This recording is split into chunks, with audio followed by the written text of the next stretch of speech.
Not bad, not bad. যেমন smell ছেড়েছিল সেরকমই খেতে হয়েছে, কোনো ডাউট নেই। হ্যালো বন্ধুরা, তো বাকি সব ঠিক? Welcome back to our channel. আজ আবার আমরা আমাদের রান্নাঘরে চলে এসেছি। আর চলো দেখা যাক আজ ঈশিতা আমাদের জন্য স্পেশাল কি বানায়। তো ঈশিতা, আজকে স্পেশাল কি আছে তুমিই বলে দাও। আজকে বানানো হচ্ছে বিটরুটের কাটলেট। শীতকাল পড়েছে, বাজারে ভালো বিট এসেছে, তাই জন্য ভাবলাম বিটরুটের কাটলেট বানাই। হ্যাঁ, দেখতেই পাচ্ছ কিছু কিছু জিনিস আমি আগে থেকেই করে রেখে দিয়েছি। বিটটাকে বয়েল করে গ্রেট করে রাখা আছে। এখানে আলু আর কড়াইশুঁটি সেদ্ধ করে রাখা আছে। এখানে কিছু পেঁয়াজ কুচি, লঙ্কা কুচি আর ধনেপাতা কুচি রেখেছি। দেখতেই পাচ্ছ এখানে কড়াইতে আমি অলরেডি তেল দিয়ে দিয়েছি, আর এক্ষেত্রে আমি ব্যবহার করছি এমনি রান্নাঘরের সাদা তেল। সর্ষের তেল এখানে ইউজ করব না, সাদা তেলই ব্যবহার করব। তেল গরম হয়ে গেছে, আমি এখানে পেঁয়াজ আর লঙ্কা কুচিটা দিয়ে দিলাম। আচ্ছা, এখানে ঈশিতা রান্না করছে আর তারই পিছনে দেখো ইভু তার মতো দৌড়াত্ম করে চলেছে। তাই আজকের ভিডিওতে অনেক বেশি ব্যাকগ্রাউন্ড নয়েজ থাকবে, কারণ নেই।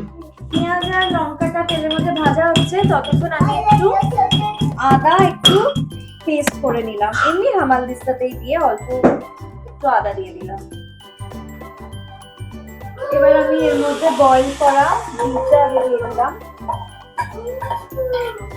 এরপর আলু সেদ্ধ আর মটর সেদ্ধটাও আমি এর মধ্যে দিয়ে দিলাম।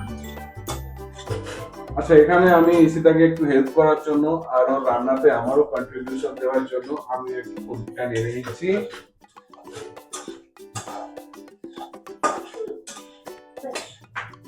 কিছু মশলা অ্যাড করছি, একটুখানি লাল লঙ্কার গুঁড়ো, একটুখানি ধনের গুঁড়ো, আর এটা বাড়িতেই বানানো ভাজা মশলা, যেটাতে গোটা জিরে আর গোটা শুকনো লঙ্কা ভালো করে কড়াইতে ভেজে গুঁড়ো করে রাখা আছে। আর এর মধ্যে চলে গেছে নুন স্বাদ মতো। এরপর আমি সামান্য একটু কর্নফ্লাওয়ার অ্যাড করছি বাইন্ডিং টেক্সচারটা আনার জন্য, খুব সামান্য, কারণ জল অলরেডি মরে গেছে। আমাদের পুর অলমোস্ট রেডি। আমি একটু গার্নিশিং এর জন্য ধনেপাতা কুচি দিয়ে দিচ্ছি, আর টেস্টটাও এনহ্যান্স হবে। আর আমি গ্যাসটা অফ করলাম। পুরটা ঠান্ডা হলে এরপর কাটলেটের আকারে গড়ে কাটলেটটা ভাজবো। বিটরুটের পুরটা এবার সম্পূর্ণভাবে ঠান্ডা হয়ে গেছে, তাই আমি এটাকে কাটলেটের রূপ দেওয়ার জন্য গোল গোল করে প্যাটিসের মতো একটা আকার দিয়েছি, আর এটাকে আমি সুজির মধ্যে কোট করে নিচ্ছি।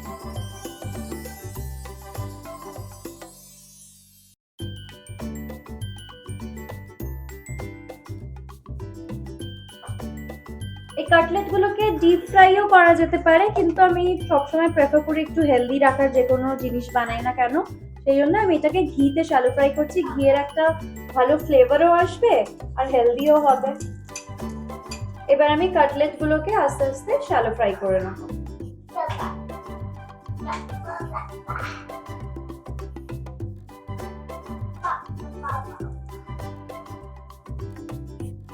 সব বিটরুট কাটলেটস গুলোই আমার রেডি হয়ে গেছে। আমি শুধু উপর থেকে এবার একটু ঘি ব্রাশ করে দিচ্ছি। ঘিতেই পুরোটা শ্যালো ফ্রাই হবে। বিটরুট কাটলেট সম্পূর্ণভাবে রেডি। আমি এখানে প্লেটিংও করে নিয়েছি। এবারে আমাদের টেস্টার বলবে যে কেমন হয়েছে। আচ্ছা, এখানে আমি দেখতে পাচ্ছি যে কাটলেট থেকে একটা দারুণ স্মেল বেরিয়েছে আর দেখতেও খুব সুন্দর হয়েছে। তোমাদের একটু দেখানোর চেষ্টা করবো। এই হচ্ছে আমাদের কাটলেট, আর এবার আমার টেস্ট করার পালা। চলো দেখা যাক আজকে হেলদি কাটলেট কিরকম খেতে লাগে। এই যে আমি কাটলেট নিয়ে নিয়েছি, এবার চলো দেখি টেস্ট করে কিরকম লাগে।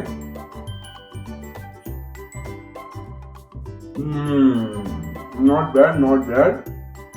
যেমন স্মেল ছেড়েছিল সেরকমই খেতে হয়েছে, কোনো ডাউট নেই। Thanks to Ishita.